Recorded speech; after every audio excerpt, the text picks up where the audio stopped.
What's going on?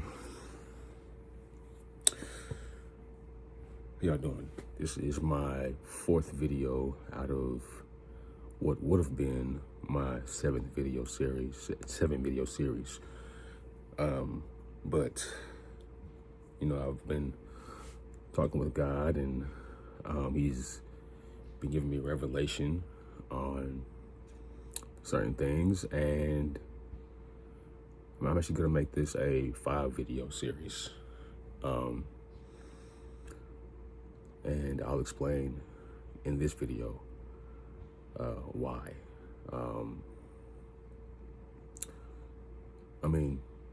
It's not really that hard to explain, really. I'll just say that the things that I wanted to reveal, even if I wanted to reveal them, I really do want to talk about these things. I really do want to say them, because I think that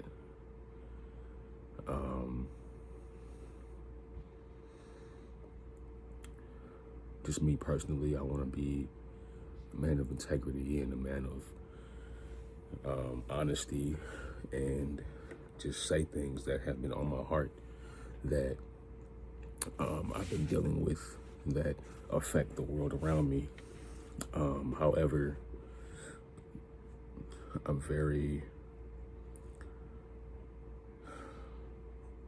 I had to bring these things to God, and talk about them, with Him, and, cast my lots, and to come to a conclusive decision on whether or not I need to share and talk about these things in totality.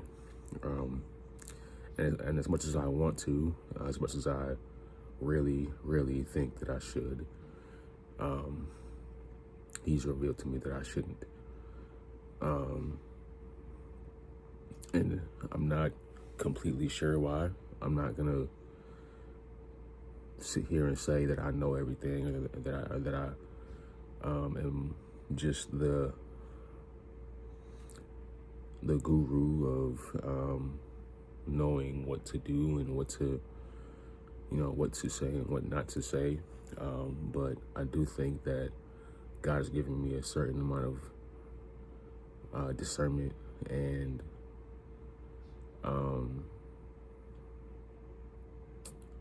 lenience. He's given me the want to lean on Him in any situation. And I'll just say, if I have to deal with the consequences, then I will just say that I will deal with them. With that being said, I'm not going to share everything that I wanted to share in previous times. I will, however, explain how I got to my conclusions of not being able to share everything that I wanted to share. In the book of Acts, when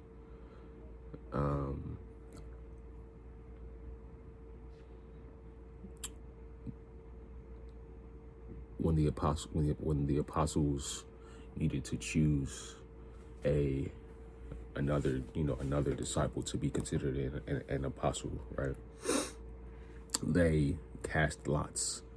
Basically, what that is like they betted. They, chose straws. They drew straws on, basically, who should be the next apostle. Basically, like, if you don't know what that means, so basically, casting lots is the same thing as betting. It's basically saying, okay, rock, paper, scissors, on the decision, or let's flip a coin, right? Or okay, the first one to the finish line will get this reward or something like that. Whoever, wins out of that situation will reap the reward of being or getting whatever the reward is.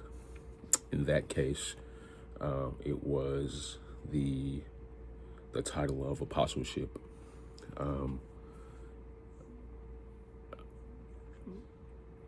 I have, in a sense, kind of found my own way of casting lots that is efficient for me, and that I think is good. I've only really seen one thing that has happened that has come to light because of this, but I've also made and drawn plenty of decisions from this system that I have, and as of now, I mean, it's not necessarily the worst thing. Like I'm making sound this, as far as me, one, staying out of trouble, two, doing what God says, three, not opening my mouth to say things that I probably shouldn't say, and even just asking God about certain things pertaining to my life that I think are real or that could happen. He's giving me revelation on those things through this system. And so,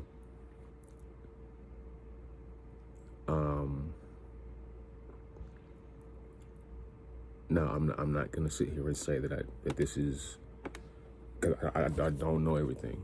I really don't, and I don't want to claim to know everything. I don't want to claim that, God is, definitely speaking to me this way, or God is definitely the creator of this system or whatever. But I also want to say that if anything is good, if it is commendable, if it is, of the things that God tells us to think about in the Corinthians, right? Then to me, it's like, well, why not? So with that being said, I'll show you my little system that I've, started to do for myself. All right, guys, we're here in my Bible. I'm gonna show you, where I got my system from, what made me want to do it, and just the overall thought process behind it. So I'll start by saying this. I actually kind of figured this out, or I came up with this system, years ago, and I was kind of reminded of it when I was in jail this past year. And, when I was in jail, I started to use this system, and, I stayed out of trouble. I was able to, make certain decisions that helped me while I was in there. And I even kind of predicted the time period in which I was able to get out of jail. And I was out of jail at that exact time period. So, just going off of that stuff, I've started to use this kind of lot system in my normal life, and yeah, I'm gonna just kind of show it to you. So, let's just make my screen here clear. Okay, cool.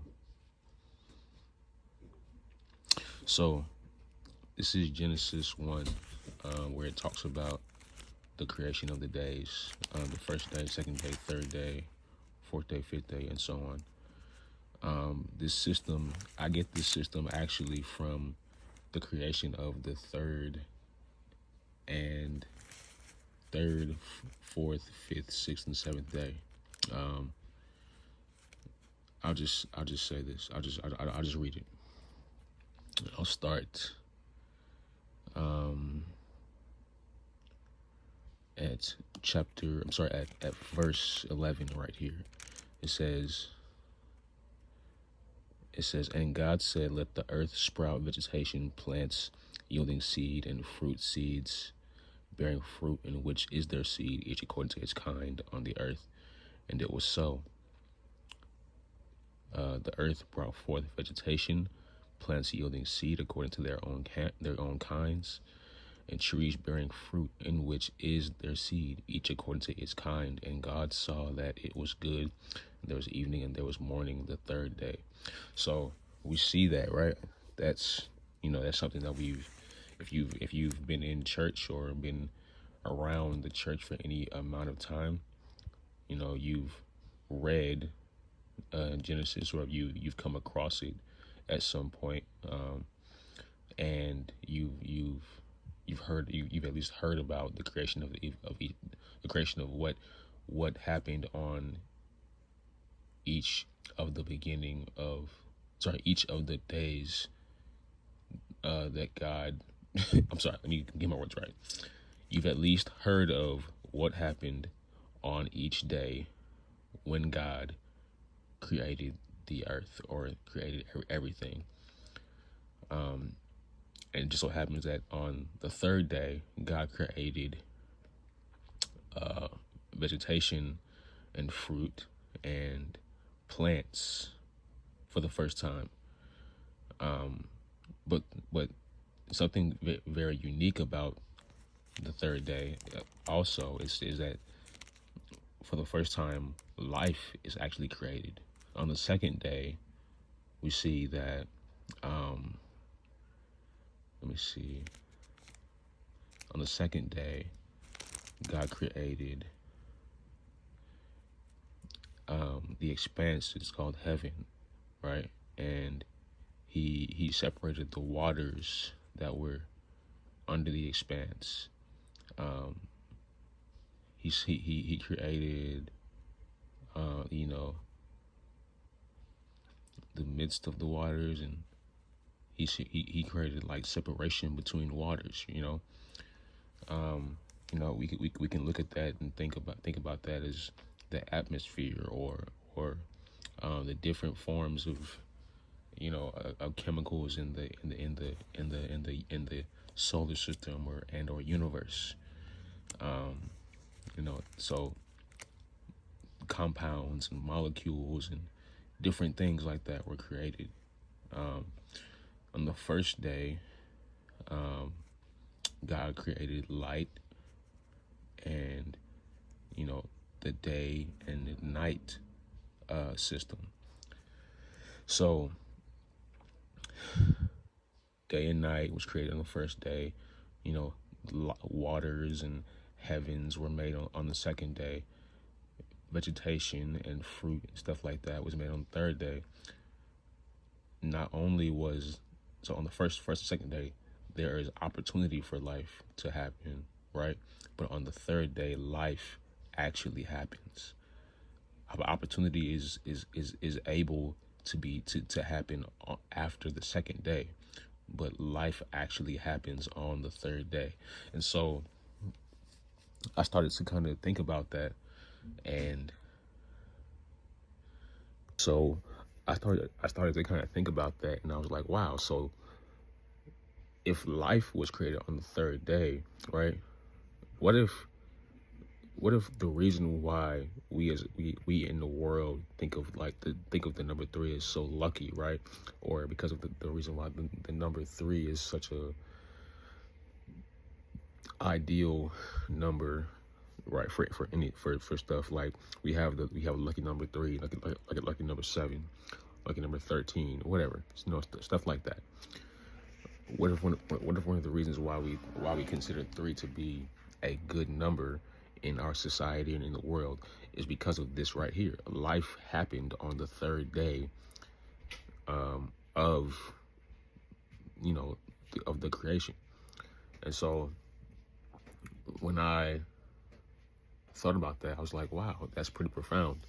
God actually let life happen for the first time on the third day of anything. And so I kind of ran with that. Let's keep going. So we see that life happened on the third day. On the fourth day, what happened on the fourth day? So he said, "Let there be lights in the expanse of the heavens to separate the day and the night. Then be for signs, for seasons, for days, and for years." So basically, God created the sun and the moon and all of the suns and stars and stuff like that that are in the universe on that day, right? And the greater light toward the day and the lesser light toward the night. Great. Let's go with that. Let's keep going. Sorry, y'all, my Bible is all disgusting. I guess if it's used and worn, it's a good thing, right?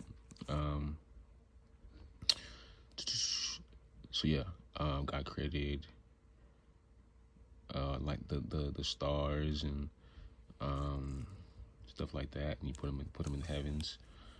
On the fifth day, this is what is really important. Verse verse 20 says, "And God said, let the waters swarm with swarms of living creatures, and let birds fly above the earth across the expanse of the heavens."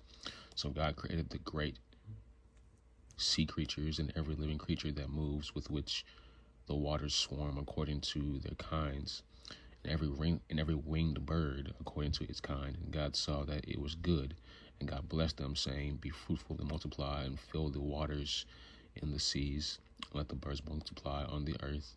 And there was evening, and there was morning, the fifth day.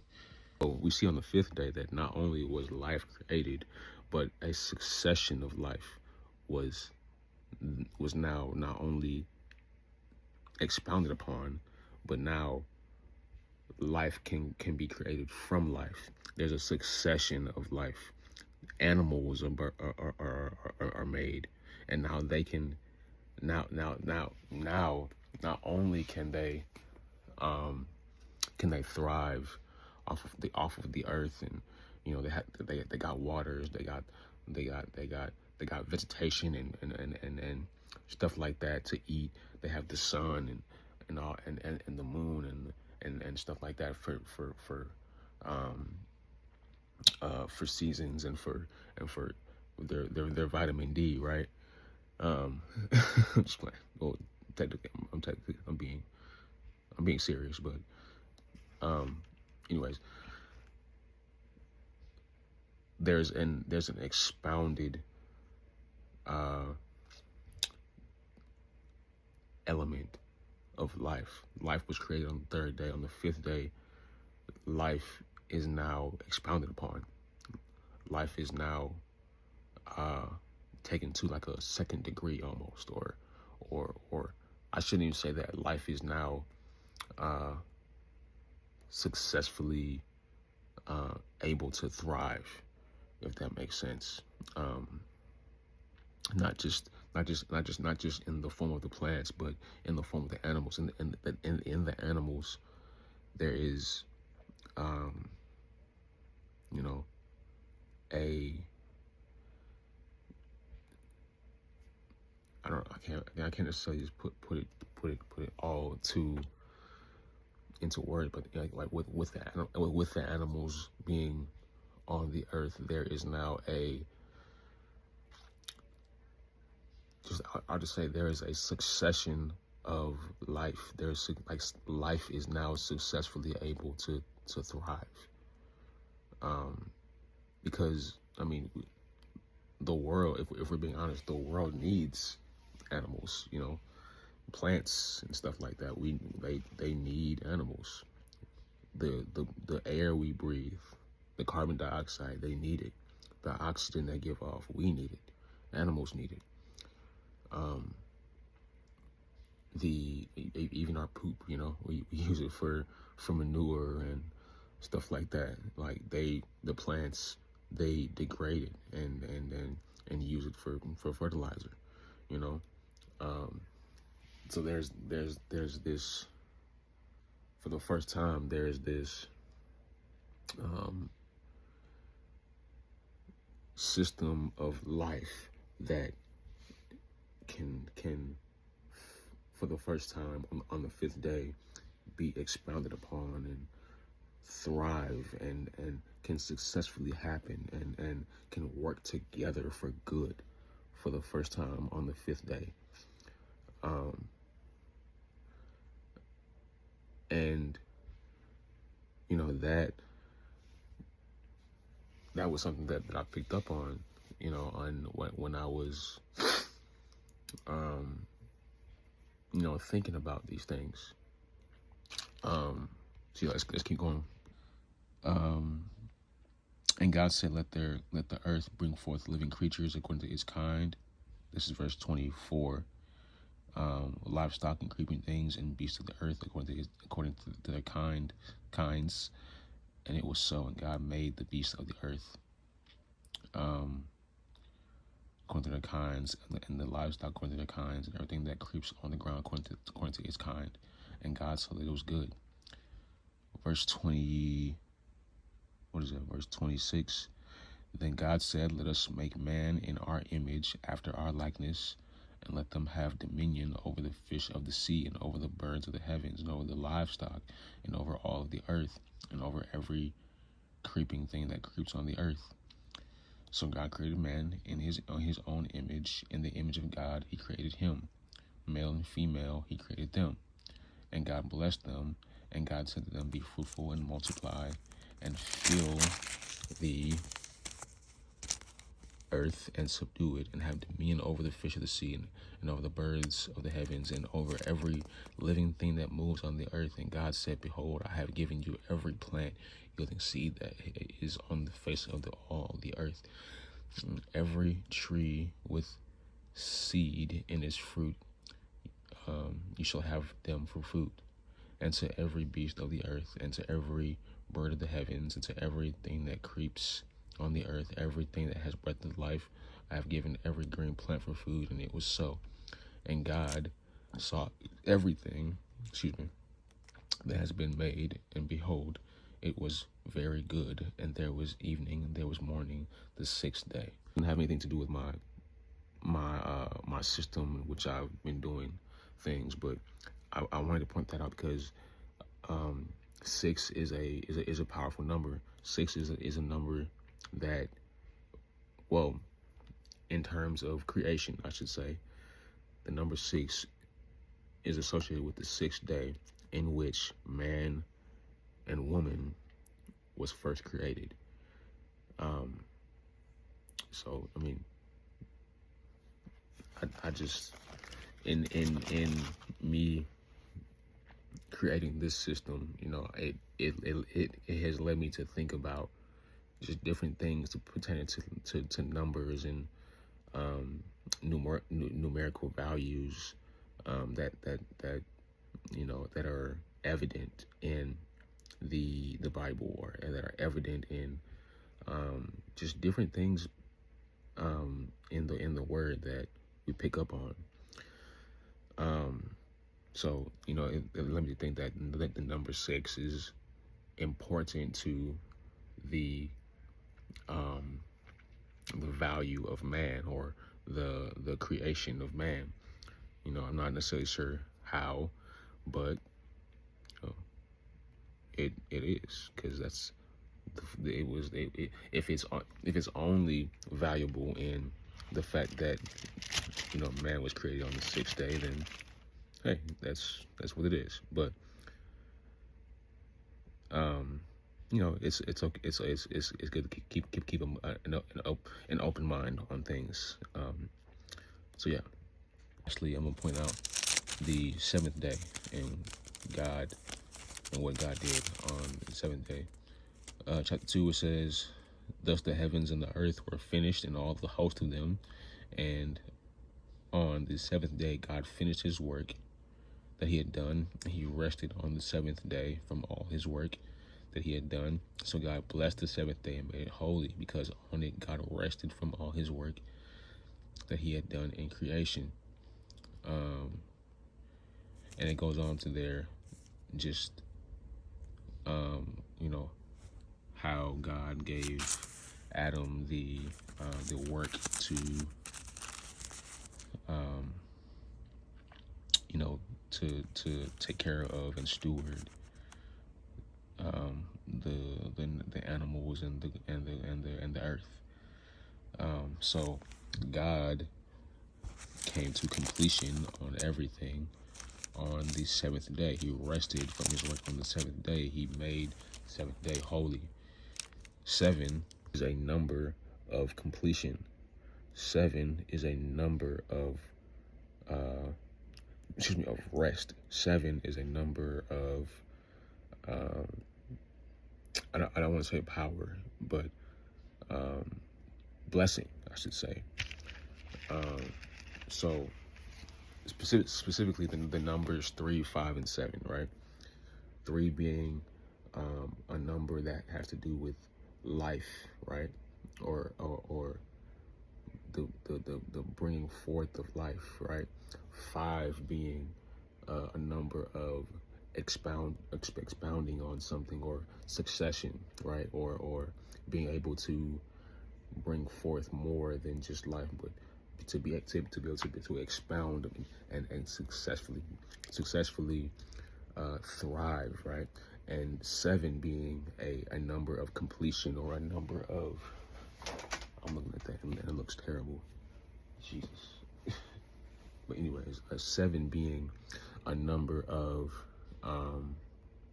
blessing and completion and just this completeness, right?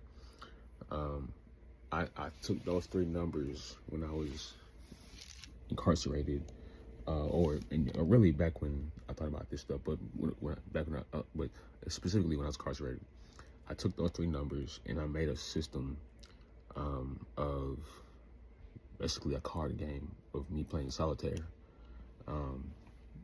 That if I win 3 games of solitaire, right, there is life in something. There's more than just opportunity, right? I can do something with this, right?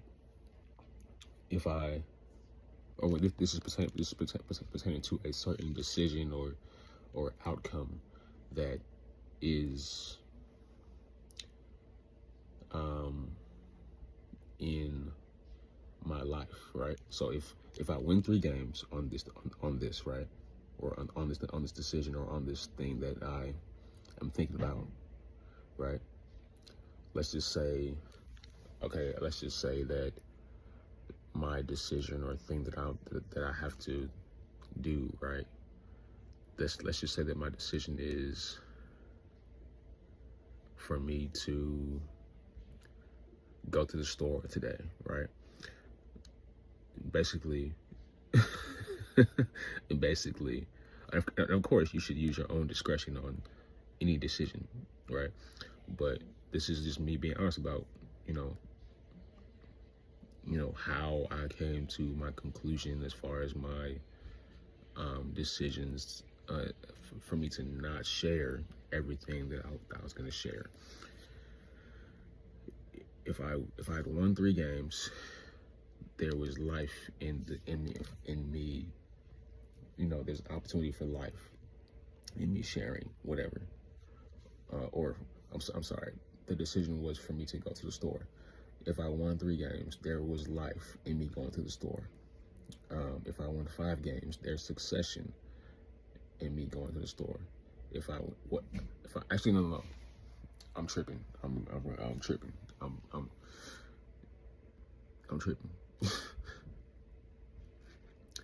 This is the real system. The real system is if I win.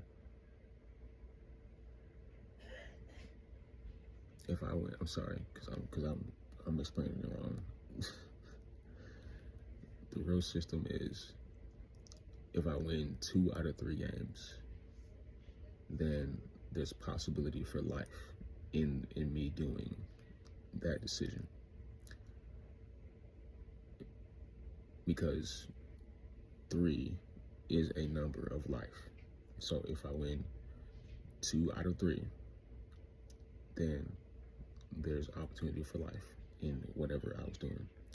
If I win 3 out of 5, then there is opportunity for success or expounding in that decision.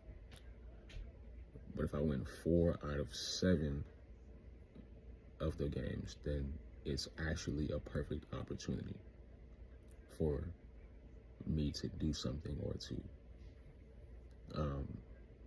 continue on doing that, because obviously in my thought process, God is blessing that. So it's an opportunity for me to trust God with that decision. Now, me personally, my favorite number is 5. And so if I win a 4th game, right, I'm going to play a 5th game. And if I win that 5th game, I am going to definitely do that decision. I'm like immediately. If I win 4 games, I'm gonna trust God with it. I might not necessarily do it immediately. I might just keep it in the back of my mind or something like that. If I don't win 4 games, then I'm just gonna leave it to the side and think about it later. It might come up later in life and whatever, but I don't know. It's just something that I won't think about at all. But if I win, if I win 4 games, it's for me to trust God with it. If I don't win 4 games, then I just kind of set to the side and I don't think about it. But if I win 5 games, if I win the 5th game, I should say, after that 4th game is won, then that is a decision or thing that I immediately put into action and put into or implement into my life. Because 5 for me has been a number of blessing. It's my favorite number, and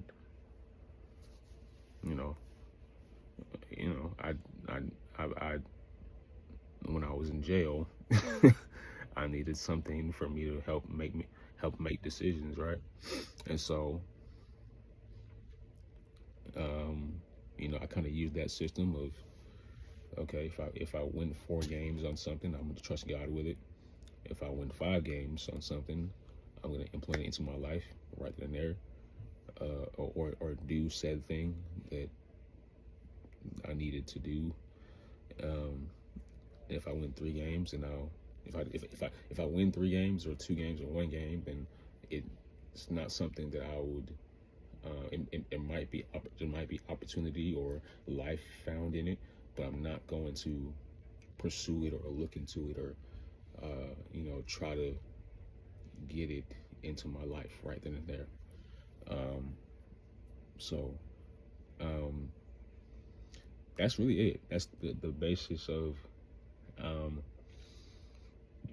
how I came to the conclusion of me not sharing all of that stuff that I was going to share. Like, basically I said, God, should I, should I share everything that I was, actually, no, I shouldn't say that. I played, you know, a series of 5 games for different things. And on every single thing, God was just like, nah. So I decided to not share. And like I said, this is not me. This is not me saying that I'm just Mr. Know-It-All, and God is definitely blessing my opportunities to do stuff with this way that I'm doing this or whatever. But for me, I just kind of I as a 30-year-old black man who's not as experienced in life and not as necessarily deviant, I should say, or wanting to do bad. I I want to lean on God as much as I can, and sometimes you need to cast a lot to be able to make a decision. Flipping a coin, right? That's an efficient way to make a decision. But for me, I can play, 4 or 5 games of solitaire and make a decision based on that. It's fun. It's a way for me to gain clarity on something.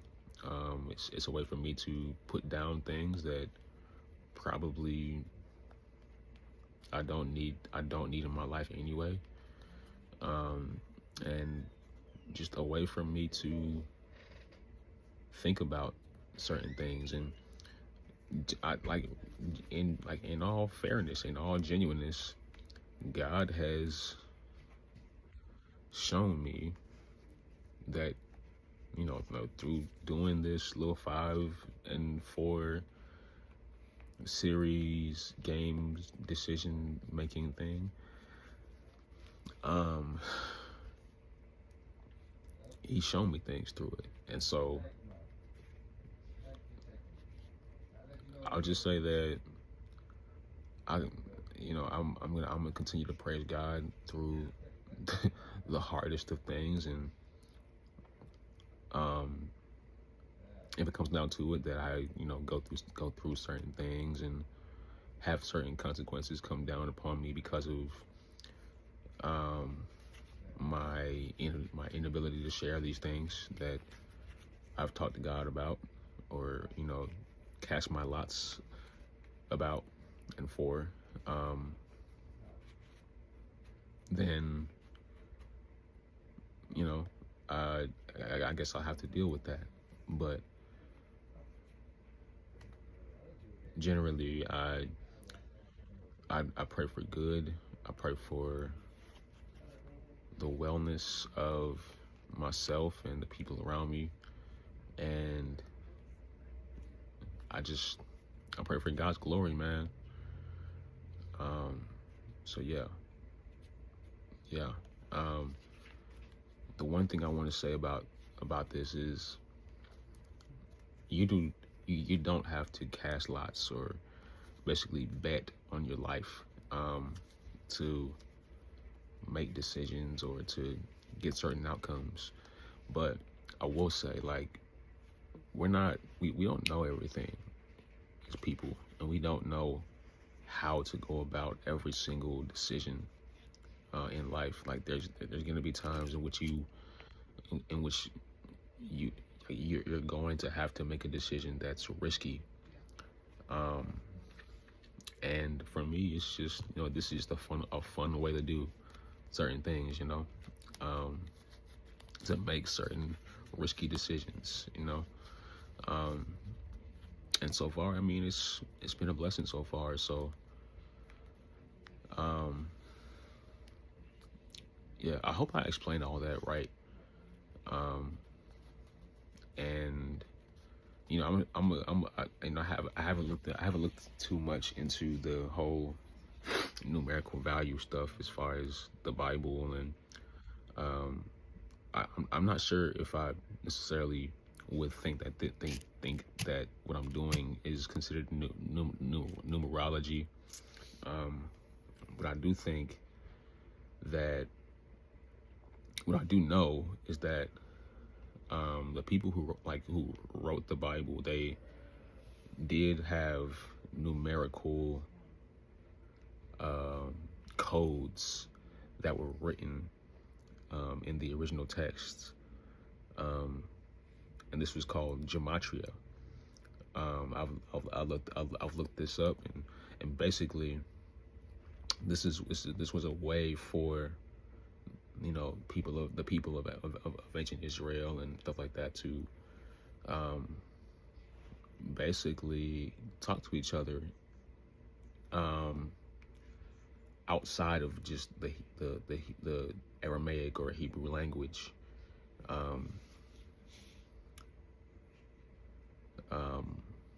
that they spoke in. So yeah, I'm gonna look more into that, and if whatever I find, I will make more videos on. But